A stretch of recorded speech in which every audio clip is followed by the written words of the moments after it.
mfumo huu utatusaidia kwenye kupunguza gharama, kupunguza muda, lakini vile vile usumbufu wa mtu huyu kwenda huku na kwenda. Kwa hiyo vile vyeti ukisha kuloji dokumenti zako zote, maana yake zitakuwa zinaonekana kwenye dirisha moja. Kila taasisi itanufaika kuona kupitia mfumo badala ya mtu kwenda mwenyewe kwenye taasisi. Kwa hiyo tuna matumaini makubwa.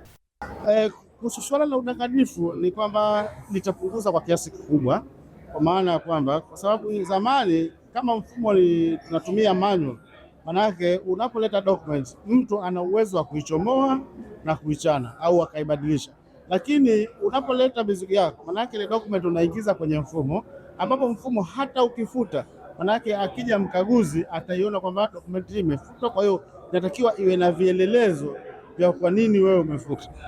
Kwa upande kama mamlaka ya serikali mtandao Zanzibar tunaendeleza jitihada hizi ili kuhakikisha utumiaji mzuri wa mifumo ya TEHAMA, na mfumo huu of course unatarajia kuboresha uwasilishaji na uchakataji wa taarifa za uingizaji wa mizigo katika maeneo ya forodha.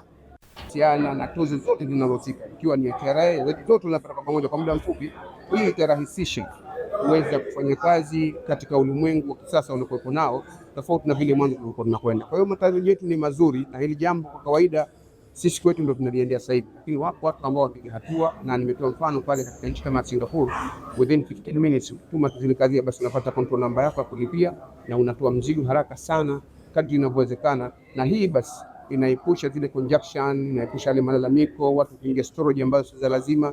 Kwa hiyo endapo tutafikia malengo ya huu mfumo kufikia yani malengo unavyotakiwa, basi nadhani changamoto nyingi sana zitaondoka.